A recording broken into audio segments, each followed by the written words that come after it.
welcome to another episode of Shift with Elena Agar. In this conversation, I'm joined by Tasha Golden. We talk about her amazing transition from being an artist to then a behavioral scientist with a PhD in public health sciences. And so she just really talks about that journey of being in the music industry and the ups and downs of that, the highs and the lows. And then we go into really talking about what she learned in that creative space and continues to learn and apply in the world of behavioral sciences. She has a really interesting story, a lot of just fascinating insights that she shares. Her career story alone is very interesting. She also opens up about personal experiences with burnout, the mental health challenges, and how it really drove her desire to really understand why we do what we do as human beings. What is it that drives our behavior, essentially? She really unpacks the science behind the links between creative engagement and improved mental, physical, and social health, and why fostering creative thinking is essential now more than ever in ever-changing world. And this applies to individuals as well as organizations. So fascinating career story, lots of great takeaways. Please check it out. If you like it, subscribe, like, share, comment, and come back for more. Tasha, welcome to the Shift podcast. Thank you so much for having me. You know a thing or two about shifting. You have gone from being an artist to behavioral scientist, which is super interesting and unique. So take me back to you as an artist, and then what inspired that shift to behavioral science? Yeah, not the typical, there's not like a typical artist to behavioral science pipeline. Not that I know of, maybe we'll make one, but as a very young girl, I was writing songs, I was singing. It was the thing that I loved the most. And all that I ever wanted to do was be a touring songwriter and travel around and play my songs for people. And I got to do that for a lot of years, got to work with amazing musicians, had songs in TV and film and things like that. But a couple things happened during that time that wound up shifting my career trajectory. And the first one was that I had songs about things like my experience with depression, about my family's history of domestic violence. And no matter where we toured in the world, from Nashville to Beijing, those were always the songs that people would stay after shows wanting to talk to me about. And so over the years, hundreds of people stayed after shows and shared with me really personal stories from their lives that kind of related to those songs. And a lot of those people, these would be stories like, about suicide ideation, about abuse histories, about, serious mental illness. And a lot of those people followed up their stories by saying that I'm the first person they had ever told. And that was an incredible honor to me. But it also, I couldn't help thinking that if I'm the first person they'd ever told, that means they haven't told a doctor or a therapist, not even a spouse or partner in many cases. And so it raised these questions of, what is it about a music venue or about a singer or a song that made people able to say things that they literally had not said out loud to anybody before?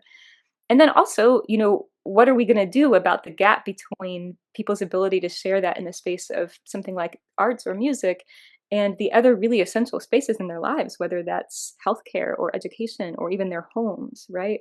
So I got really curious about how do we bridge that gap, and what even is that gap? What does it even mean?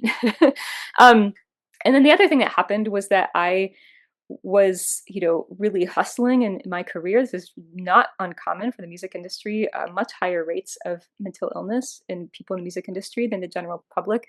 But I didn't know that at the time. And I was hurtling steadily toward ultimately kind of catastrophic burnout and major depression. And couldn't get out of bed for weeks, let alone play shows. And in that time, I had to figure out, what am I going to do with my life if I can't go back on the road, if I can't keep up this churn and hustle, which I kind of knew at the time that I couldn't keep up. What is it? What is my life about? Like, what is my future? This is all that I'd ever dreamt of doing. What am I going to do? And I didn't know if I wanted that future. I didn't have any idea what it could look like, but I did remain curious during those really dark days about what I had seen happen in those music venues, the stories that I had heard from people, my own experience of sharing something with hundreds of people at a show before I'd ever talked to a friend about it at all, what was going on there. And I kind of pulled on the threads of those questions for a number of years until I wound up with a PhD in public health sciences, specializing in effects of arts and creativity, aesthetics, design, communications on our health and well-being. That's beautiful, and I think you were so spot on with the music. People connect with it. That's why we go. I mean, every time I go to a concert, I'll listen to the words and the lyrics. You know, you connect so much, and it's almost therapeutic in many ways. It's inspiring, gets people through hard times. So I can definitely see how that, especially if you share something personal, how people just relate to it, and that's important. Like that's you don't know who you're helping through your music. Out of sheer curiosity, what was the genre? Oh, it's kind of, we called it like romantic pop. We had some of our own names for it, but most people referred to it as indie pop folk music. Okay. And talk to me a little bit about like a day in the life of an artist, because I think as you're talking about depression and burnout in that space, a lot of people have this maybe misconception that, artists live this life of just, artistry and it's so exciting and then fulfilling, right? But it doesn't mean that it cannot be exhausting potentially. That's kind of what I'm hearing from you. So talk to me about like what's in a day in a life of an artist. Mm. Well, I think that your listeners might be really interested in this. We now have, over the last 5 or 6 years, some really wonderful researchers in the UK and many other countries around the world investigating why we have these higher rates of mental illness in the music industry. And they were looking into like, is it the music itself? Because there have been these links that people have made through time of like, people who are really suffering tend to make the best music. Is that some kind of Mm, connection we should pay attention to? And of course, or maybe not of course to everybody, but of course, what they found was that no, it's not just making music that makes people that harms people's health. It is the industry. It is the mm, business of it. And so, a lot of times for a working artist like what I was, there's so much unpredictability. You can have months and years of plenty. Things are coming in. Things are like moving forward, and then you can have long pauses or times when you're just like, oh, I don't know what's going to come next. Is the next record going to be as successful? Are we going to be able to sell these tickets on the next tour? And there can be things like the fact, just the sheer fact of being separated from your community and your family. You go out on tour for weeks and months at a time, and you're not connected to the people who might be able to give you a lot of supports mentally, emotionally, socially, the people who know you best, who can kind of like listen to you, hear you out, show up for you. And you're not able to also invest that back into them. You're out on the road, and that can be really hard in its own ways. And I didn't know at the time that I am also neurodivergent. I'm late diagnosed. And so I really thrive in spaces of routine and ritual. And the life on the road is really the opposite of that. You're in a different bed every night. You're in a different building every night. You're meeting all kinds of people all the time. And I love meeting new people, but I didn't have a lot of the supports around me that I now know would have been important for my ability to be healthy, and also just to avoid burnout. And then, I can't stress enough too, a lot of people who are in this kind of work are very passionate about it. And you might hold, we can talk about this too, the way that you might conflate your identity with the career that you're in. And so the ups and downs that are inevitable in the music industry wind up being ups and downs of your own, self-conception. And in any mm. industry where that might happen, that's going to have some risks associated with it. Mm. Are you still involved with music and artistry, or are you mainly just focusing on research and behavioral health? Yeah, I still write a lot of songs and get to play and sing when I can, when my voice isn't too tired. But yeah, not doing as much of it in that kind of business professional way, trying to have definitely scaled back on that. And it's taken a lot of years for my brain to like acclimate around the story that I tell myself about who I am and what I do and what my contribution is in the world, which is a really common problem across lots of different industries, the ways we limit ourselves with the stories that we have about ourselves. Yeah, and I want to dive into a little bit into that because I think it's so true that we often associate ourselves with the careers, and that like in the case of like recent developments, like just in our job market, right? A lot of people have lost jobs that they've been a part of for 10, 15, not just jobs, careers, and it was like a big Yeah. part of who they are, and a lot of them were, let's say, in the service areas, like services and to other people and so on.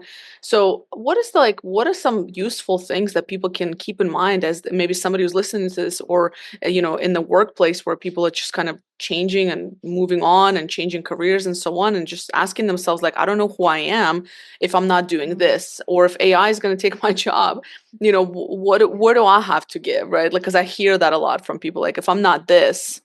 What's next? Hmm.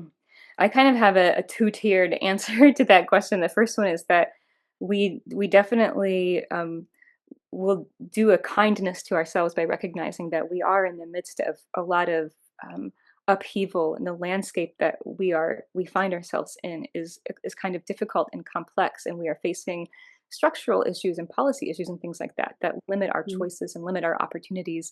And when we don't fully acknowledge that, sometimes people are afraid of acknowledging that because they feel kind of powerless. Well, I can't individually do anything about that, so like, I don't like talking about it.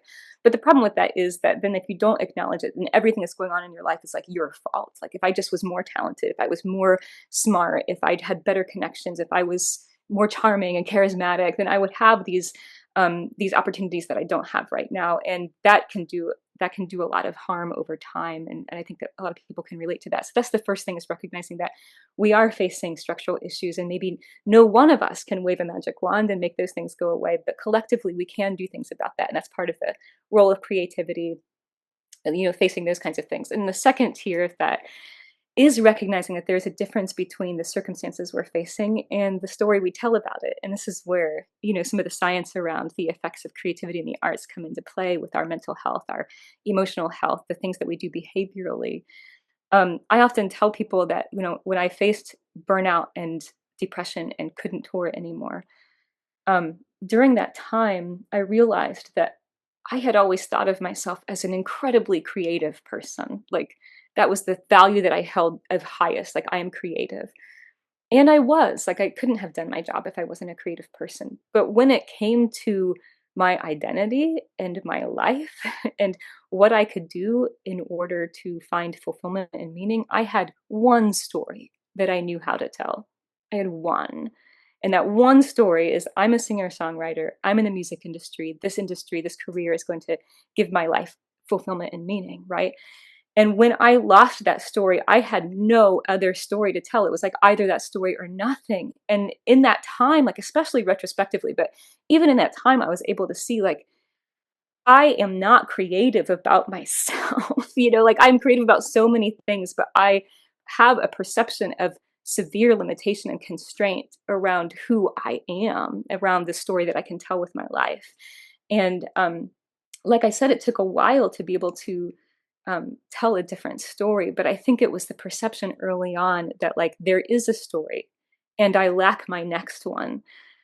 That was such a kind of like saving grace for me in those hard times, that, like, my understanding, I don't yet have my next story, but I can tell that the story I've had was a story, which means that it can be retold and there's going to be a different one. And I would hold that out for other people too, that, like, it's not just like we're abiding by a script or a template that we've been handed. We can perceive ourselves as creators of the stories we're telling, and the story's not over until you are, right? So Mm. however painful it is to lose a story, and that was one of the worst things that's ever happened in my life, to lose that kind of identity and story that I had for me, there is another one. And it doesn't have to Mm. be, I don't perceive what I'm doing now as worse than what I was doing before. It's hard won, and it's just as beautiful and fulfilling, maybe more story than the one that I had. Mm. It's just a chapter, a season of the larger stories, part of many stories of our lives. When I was like in my early 20s, for majority of my early 20s, I used to always tell myself I'm not creative. And that's because I Mm. always thought that creativity meant to be an artist, to Oh, be yeah. a, a Yeah. singer, songer, writer, painter, and so on. What are your thoughts on creativity, and what is creativity to people who were maybe like me back, X number of years ago, saying to themselves, I'm not creative. How does creativity, how do you define that? Yeah, there's a lot of research that would point to the fact that creativity is not just about creative expression. A lot of it is a mindset. It's the way that you see the world. And so a lot of times, I'm often telling my clients and mentees and things like that, that our most crucial creative practice is not necessarily to express ourselves, although that's really important. It's not necessarily even to communicate to other people, although that's profoundly important, a big part of my research. Our most crucial creative practice is to imagine otherwise. And if I could put like a capital I and a capital O on imagine otherwise, to be able to imagine that our lives can be something other than they are right now, that our communities can be something other than they are right now, that the world can be other than it is right now. So when I think about the creative mindset, it's somebody who does not look around and accept whatever they see as being fated and fixed. Like, this is how it is. A creative mindset is somebody that looks around and can see, like, this is how it is right now. And it got this way because of decisions that were made or things that happened, but this is not inevitable. Like, nothing is as it must be. Things just Mhm. are as they are. And we can learn a lot from people who are involved in that creative practice in a more conventional, like the ways that we more conventionally think about it day to day, like artists, people who, recognize, at the very basic level, somebody's not going to write a song unless we believe that it's possible to insert a new song into the universe, right? If we believed that all of the songs had been created, or the world was like had reached its limit of songs, we wouldn't ever be able to bring ourselves to create. Like, at the very basic level, creativity begins with refusal, a kind of refusal to believe that things cannot change and things cannot be otherwise. So when people are like, I'm not creative, I often think, like, that might be true in some way. I think everybody is creative to some extent, but sometimes I try to, like, poke and prod to find, like, what is your mindset? How is it that you see the world? And I find that most of the people that I work with, and just get to encounter in audiences or things like that around the world, do have a way in which they perceive that the world could be different. Their life could be different. Their family could be different. Their work situation, their industry, their company could be different.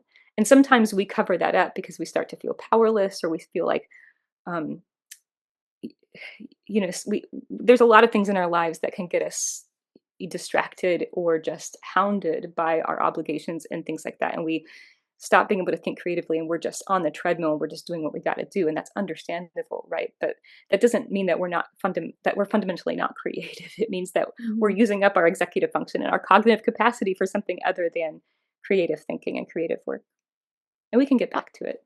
Yeah, as you're speaking, I would imagine there's probably, I already see some connection to creativity and health and well-being. So is there like any research around that? Like, what are some ways that creativity can help or hinder our health and well-being?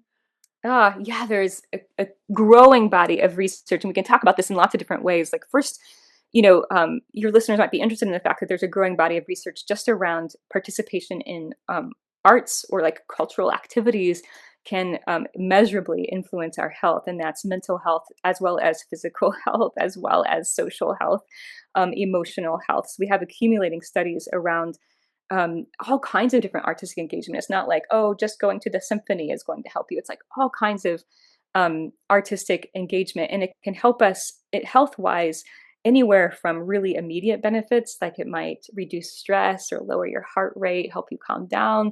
It might make you more active. We have some ways that we self medicate with music at home, right? Like, you might turn on a great playlist because you got to clean, right? And it kind of makes you feel Yeah. motivated and you're ready to go. So we see that in the research as well, that things can kind of amp you up and help you feel like more enlivened and energized.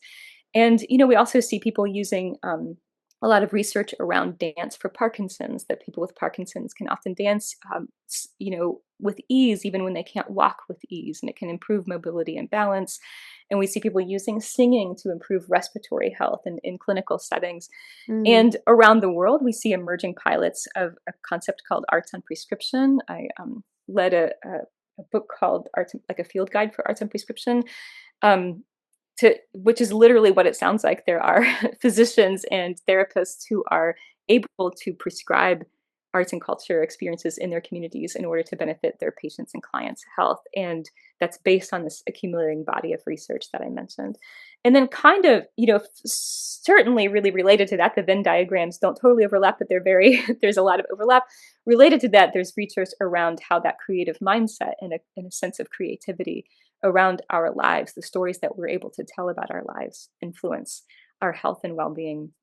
And that can be, as we can talk much more about that. We could talk all day about that, but it can Yeah. be as simple as that ability to imagine that whatever hardship I'm facing, there's something on the other side. There's a link between, for example, hope and creativity. And we have tons of studies indicating, like, the effects of hope for the future on our health and well-being. And there's, hope is highly correlated with a sense of creativity and imagination. Like, you envision something that is not here yet, right? And it's something that you can Mm. work towards. So it can be as simple as that, but there's so many layers and facets to it. Yeah, it's, I mean, I like as you're speaking, I'm just reflecting on, like, I was just thinking, how often do I just, do like a random dance just to release some energy, some bad vibes, right? Or listen to a good song, or when you're working out, have like some kind of tune that kind of, gives you that energy. So it's almost like it can give you that energy, or release bad energy. I mean, every time I go to a concert, it's this the collective energy of the group, and just the I don't know, good vibes for the lack of a better word, right? Like Yeah. there's something to it.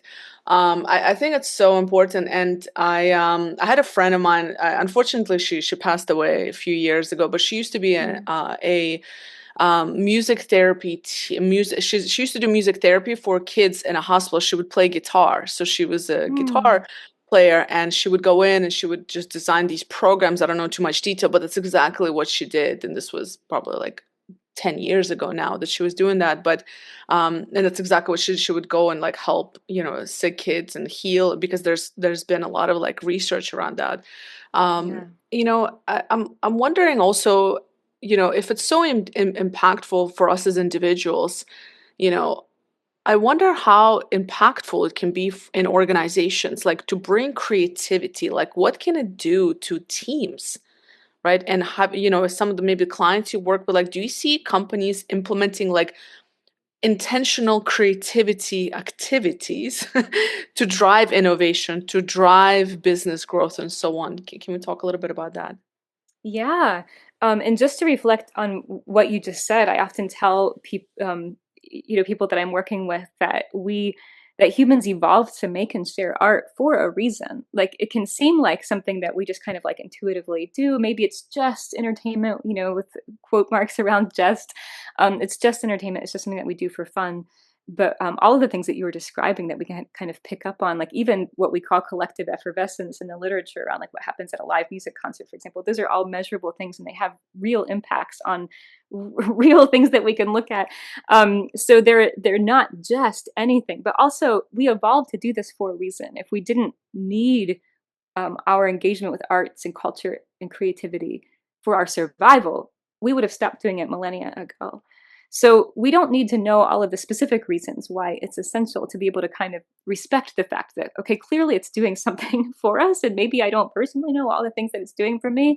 But I think just acknowledging that can help us give ourselves some more leeway and some more permission to give ourselves the time for those things that we're drawn to recognize that this is apparently doing something for me. And even what you said about like doing a little dance to get something out, like, yeah, I'm often saying that one of the reasons that we evolved to make and share art is that it expands our capacity for communication. There's some things that just cannot be communicated in linear conversation, like what you and I are having right now. And that can be something like being really ecstatic and you do a dance because you're so happy. It can be deep grief and you're listening to music to try to express the vastness of that's just not coming out in conversation. So I point that out to say that like, this can be a way to for anybody who's listening to give yourself a little bit more um, awareness and mindfulness of the way that you're drawn to art and the way that you might use it, whether you think of yourself as creative artist or artistic or not. And then also to your point, a way to think about it in terms of the workplace and the organizations that you're part of. If this is in some way an essential aspect of being human, of the human experience, then we do ourselves a disservice if we just kind of like unscientifically assume that it has no place in the workplace. That's not a scientific decision. That's Yeah. just a norm decision, right? That's not based on what we know about the human experience or how humans express ourselves or communicate or things like that. So we've seen people engage the research in workplaces, and I get to work with a lot of amazing leaders on things, from recognizing that how a space is designed, the aesthetic of a space, the things that you're looking at around you, the effects of light and sound, those have measurable impacts on our brains and bodies and our behaviors. And when you know that and you recognize that, then you are empowered to do something about it. And we see, I was just working with a very large tech company that maybe I can't name right now regarding this specific work around how a specific beautifully designed space can enhance your workplace well-being and focus and productivity, um, grounded in research around aesthetics. And then also, I think what you were getting at is, some creative practices that teams can engage in together. Like there are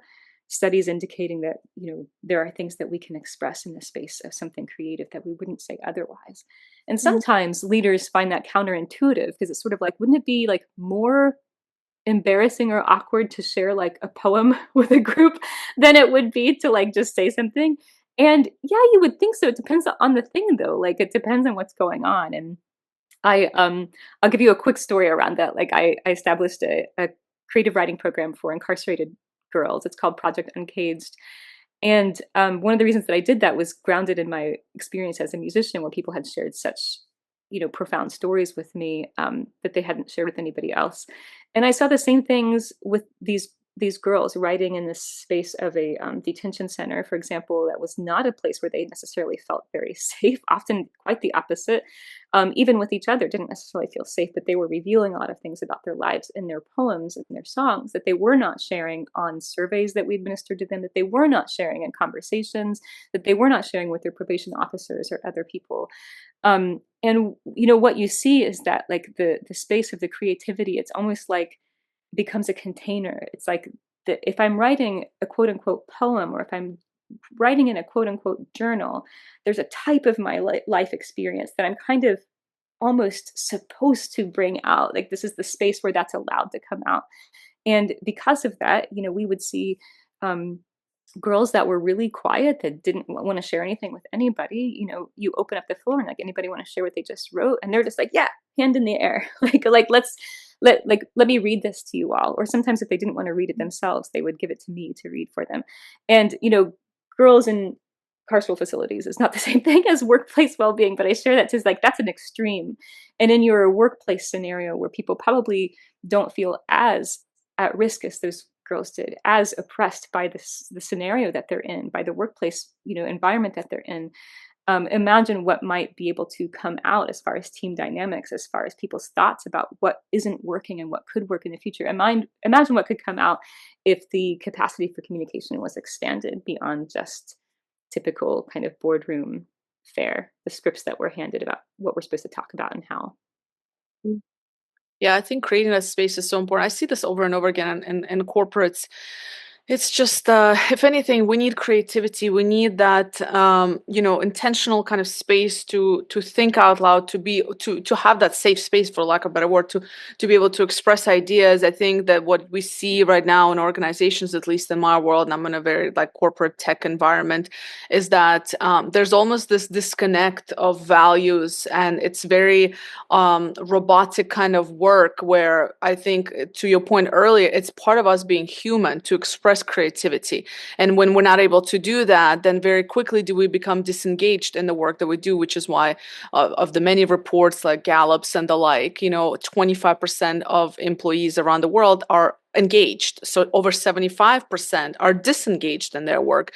And I think a lot of it is because we're not able to express ourselves in different ways, or even, you know what I mean, like beyond just Right. the day to day. I mean, there's other factors to it, of course, but I think that's probably a big part of it. And again, because like in my head, I'm so connected to that health and well-being and mental wellness and all of that stuff. So it's yeah. Yeah.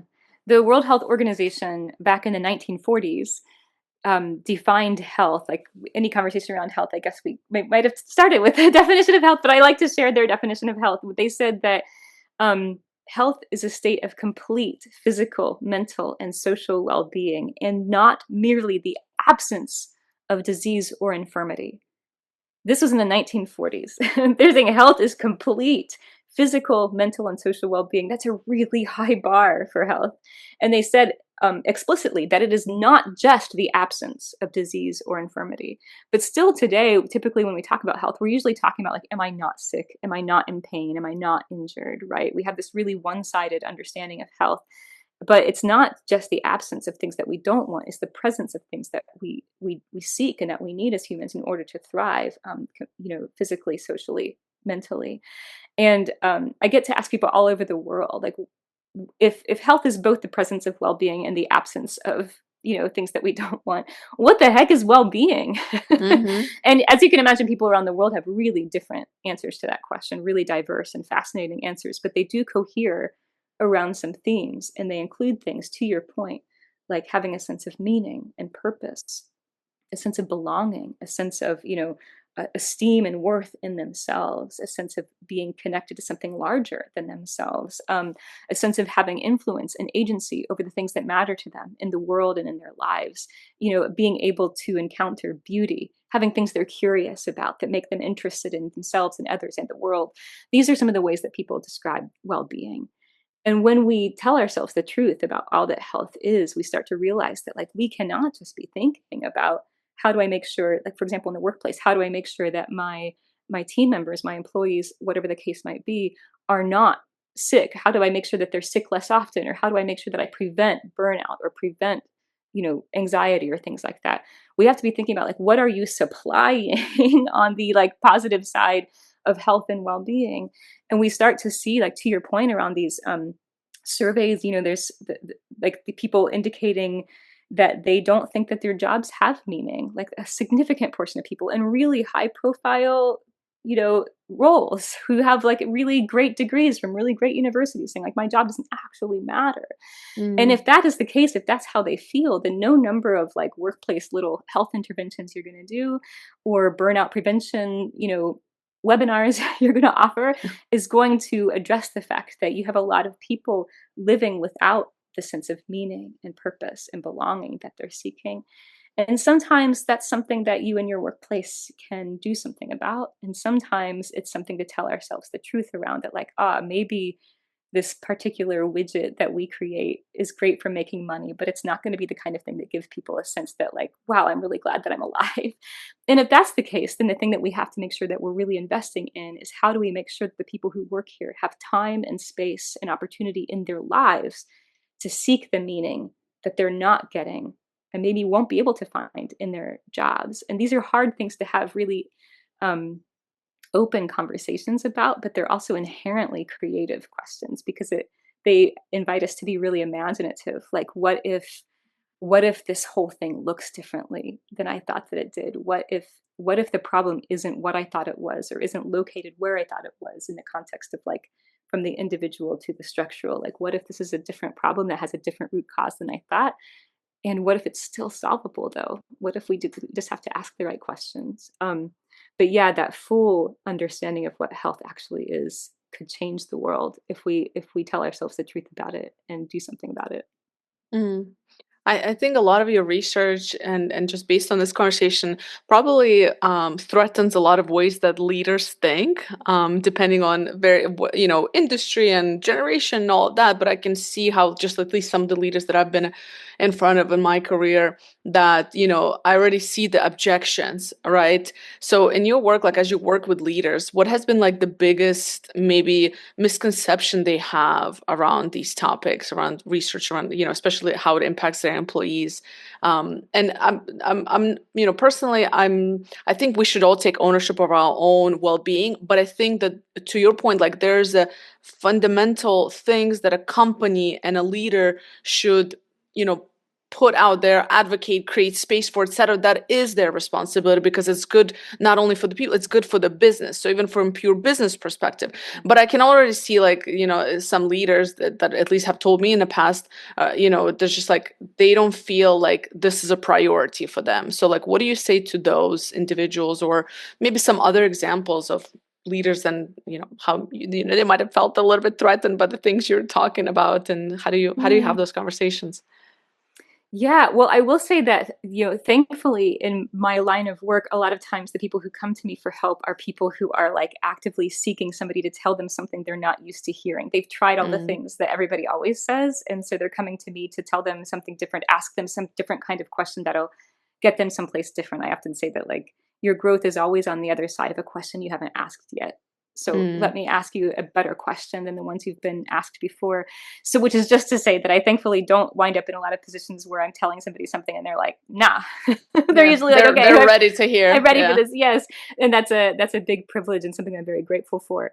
But I do think in the kind of general zeitgeist, or like, a lot of people are concerned about these things because, well, if I can frame it this way, because this is in line with my research, I think the pushback that we might get is evidence of a limited story. Mm, this wouldn't work here. That's a story that you're telling yourself. If we did this, we would lose money here. That's a story. Like, might mm, you lose money objectively? Yes. The fact that that is inevitably bad to lose money in that particular way, given that you might gain it back in some other way, that's a story, right? So there's always a difference between the objective thing that's happening and the way that we narrate it. And I think a lot of times what people might chalk up to being really conservative or reactionary or like um, immovable, not open to change, those can, like, being very stubborn, those things can be all of those things, but I often characterize it as just a lack of creativity, which can sound harsher in some ways, but I don't mean it to sound harsher because there's an opportunity there. It's not that you're just some kind of intrinsically stubborn person who refuses to see a new opportunity. It's that you have told yourself a story about how this industry must work, how this role must work, how you must lead, how this, product must be, must operate, how the kinds of people who are going to buy it, like all of it. You have stories around all of these kinds of things, and if we could tease those apart, we could recognize that there might be another story to tell. And even like what I think you were kind of hinting at a minute ago is that a lot of times we forget that if we invest time and money in taking care of our people, we wind up getting that back in like better retention rates and more people who are interested in working with us, and the better um the what they actually produce for us might be more innovative and meaningful because they are glad to be there and they're thinking healthfully and they feel like they're part of a team, and they're able, and speaking of teams, the teams are able to work together and energize each mm, other and feed off of each other.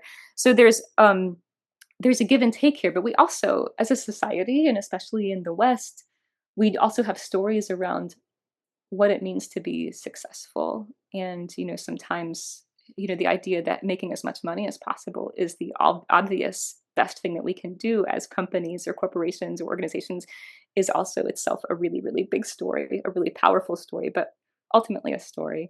And you see people like mm, Rutger Bregman and others talking about like, what if what it meant to be successful wasn't who has the most money, but who's able to contribute to the most in a morally ambitious way to, making a better world. And what if we didn't equate the people who are making a better world with, lower salaries? It's almost like something, I think in his characterization, sometimes it seems like we're trying to pay people a lot of money to go into private corporations because we're trading their opportunity to have a meaningful job with the opportunity to make a lot of money. And like, that's not a great, we don't have to accept that story that if you're doing something meaningful with your life, you're going to make less. And if you're doing something, uh, you know, just trying to make money, then you're going to make more. We can disrupt mm, that at any time. But just to say that I think there are always ways to reimagine how we do things. And if we get stuck, if we're like, that sounds great, Tasha, I could do that for my employees, but then we wouldn't be able to do X, Y, and Z. Anytime you hit a limitation like that, that's just an opportunity. There's some kind of question you're not asking or some kind of premise that you're accepting, that you're not wiggling loose and saying, well, is that the way that things are fated to work? Or is that just the way that they have worked so far? mhm. I love the point about there's a question you're not asking. I think that's so powerful. And it's Yeah. so self-driven as well. Like you don't like it shouldn't be threatening. Like it's Yeah. just like what is the question you're not asking yourself, And to your point, like a lot of things, whatever you're doing is not working. So it's time to be creative, essentially. Yeah. Ask yourself a different question. And I think a lot of leaders can definitely benefit from that. And individuals and myself, I think it's like everybody. I think that anytime we hit a wall, I think asking yourself, like, what haven't I tried? What haven't I thought about? Who haven't I reached out to potentially, right? Like, there's so many things that we can, overcome by just ask, but by not being stuck. Because you're right. Sometimes we just hit a wall and it's like that's it, but it's not it. There's so many ways to go about solving a problem, overcoming a challenge, whatever it may be. So I think that's super. What are you excited for the next year and your work, and what are some things you're working on? Mm. I continue to be excited around the work that I see, anywhere from Fortune 500 companies doing to, educational facilities like, K-12 facilities, looking at the effects of design in our environments on how we think and how we learn and how we work and how we interact with each other. I think paying more attention to what we know about the fact that our environments influence us.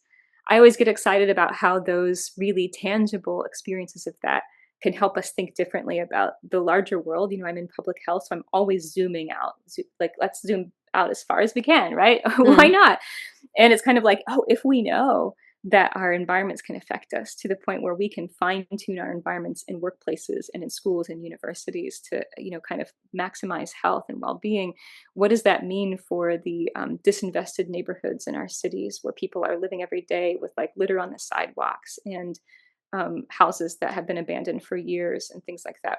How does what we learn in these kind of really intensive situations, as far as maybe increasing productivity or academic achievement for students or things like that, how does that mm, turn into a recognition of our opportunities to build better, healthier communities and build better policies around we um, how we acknowledge human dignity and human needs in a really broad way. So I'm always looking at how the research that we might see having individual impacts can tell us more about the world we want to build.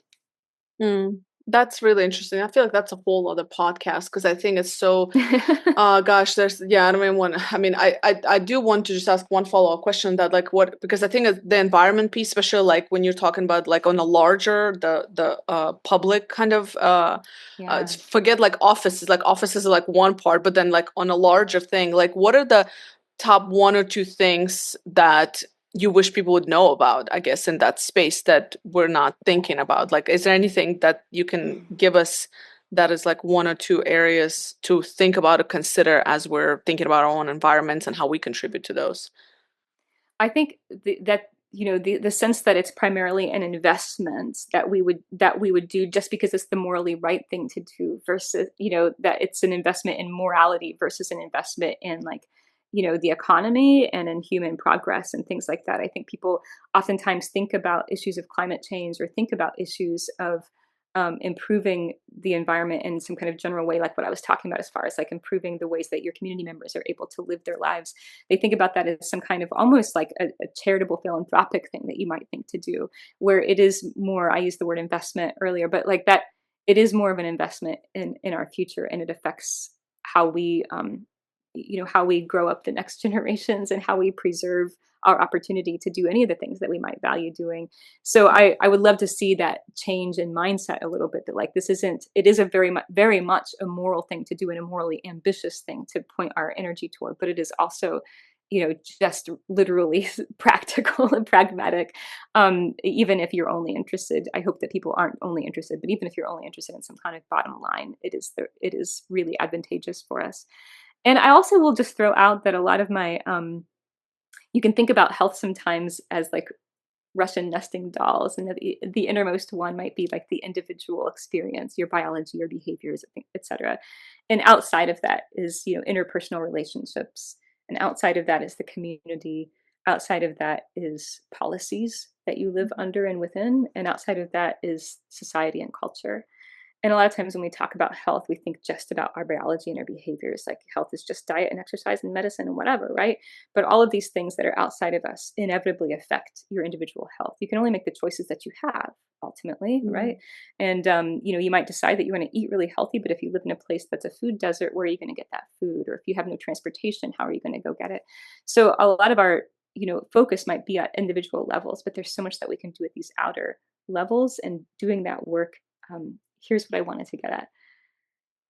We forget sometimes that changing the world is part of how we heal as individuals. And this is often what Mm. I'm talking about in my trainings in mental health. It's not just, what can I do individually to feel a little bit better, but the work that we do that engages us in the world, making our communities better, making, companies and organizations that create meaning for our employees and for the broader world.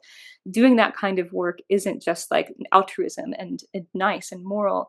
It is part of literally how we heal and stay healthy as individual humans. And if we could enlarge our understanding of health to include both well-being and the absence of disease and infirmity, like I mentioned earlier, and also enlarge it to understand that things that we do for other people wind up healing us individually, I think we would find a lot more really cool ideas about how to engage with our work and with our roles, and then how to make a really meaningful impact, a really substantial impact in the world.